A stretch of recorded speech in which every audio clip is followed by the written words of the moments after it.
ಸತ್ಯಾಂಶಗಳು ಎಷ್ಟಿದ್ದಾವೆ ಅಂತ ಚಾರ್ಜ್ ಶೀಟಲ್ಲಿ ಈ ದೋಷಾರೋಪಣೆ ಪಟ್ಟಿ ಸಲ್ಲಿಸುವಂಥ ಸಂದರ್ಭದಲ್ಲಿ ಅದರಲ್ಲಿ ಇರ್ತಕ್ಕಂಥ ಸತ್ಯಾಂಶಗಳು ಎಷ್ಟಿದ್ದಾವೆ ಅದು ನಾವು ಫೈಂಡ್ ಔಟ್ ಮಾಡುವಂಥ ಕೋರ್ಟ್ ಅವರು ಫೈಂಡ್ ಔಟ್ ಮಾಡಬೇಕಾಗ್ತದೆ.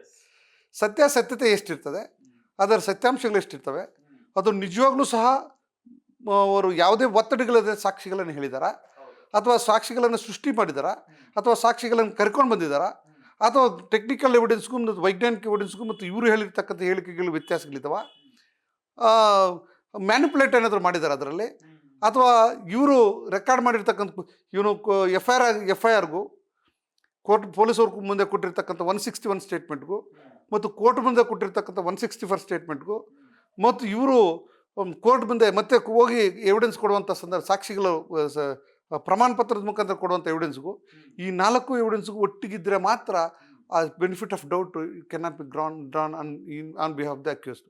ಒಂದು ವೇಳೆ ಈ ಎಲ್ಲನೂ ಸಹ ವ್ಯತ್ಯಾಸಗಳು ಕಂಡು ಬಂದರೆ ಆ benefit of doubt always go in favour of the accused. Supreme court ಪದೇ ಹೇಳ್ತಾ ಇದೆ,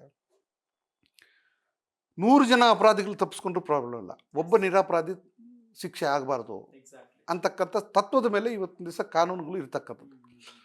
ಸೊ ನಾವು ಈ ವಿಚಾರದಲ್ಲಿ ಯಾರು ನಿಜವಾದ ತಪ್ಪಿತಸ್ಥರು ಅಂತ ಅಲ್ಲಿ ಎಂಥ ಸ್ವಾಮಿ ರೇಣುಕಾ ಸ್ವಾಮಿ ಸತ್ತಿರ್ತಕ್ಕಂಥದ್ದು ಅದು ಯಾರೂ ಡಿಸ್ಪ್ಯೂಟ್ ಮಾಡೋಕ್ಕಾಗಲ್ಲ.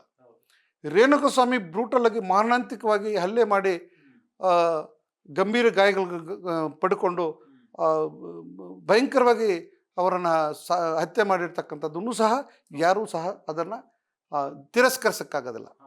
ಆದರೆ ಈ ಒಂದು ಗಂಭೀರತೆ, ಈ ಒಂದು ಬ್ರೂಟಲ್ ಮರ್ಡರ್ನ ಯಾರು ಮಾಡಿದ್ದಾರೆ ಅನ್ನೋದನ್ನು ಸಹ ಭಾಳ ಪ್ರಮುಖವಾಗಿರ್ತಕ್ಕಂಥ ವಿಚಾರ.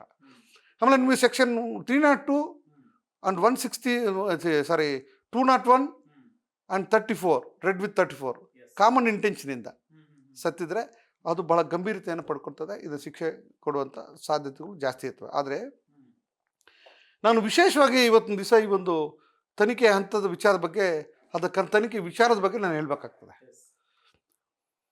ಕೆಲವು ಸಾಕ್ಷಿಗಳು ಈ ಒಂದು ಘಟನೆ ಮಾಡುವ ಮುಂಚಿತವಾಗಿ ಒಂದು ಬಾರಲ್ಲಿ ಕುಡಿದಿದ್ರು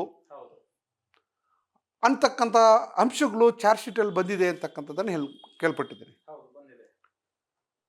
ಈ ಒಂದು ಘಟನೆ ನಡೆಯುವುದಕ್ಕಿಂತ ಮುಂಚೆ ರೇಣುಕಾ ಸ್ವಾಮಿ ಅವರನ್ನ ಚಿತ್ರದುರ್ಗದಿಂದ ಬೆಂಗಳೂರಿಗೆ ಕರ್ಕೊಂಡವಂಥ ಸಂದರ್ಭದಲ್ಲಿ ಬೆಂಗಳೂರಿಗೆ ಬಂದಾದಮೇಲೆ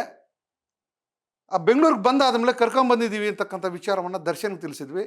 ದರ್ಶನ್ ಅವರು ಮತ್ತು ಅವರ ಸ್ನೇಹಿತರು ಆ ಸಂದರ್ಭದಲ್ಲಿ ಕುಡಿತಾ ಇದ್ರು.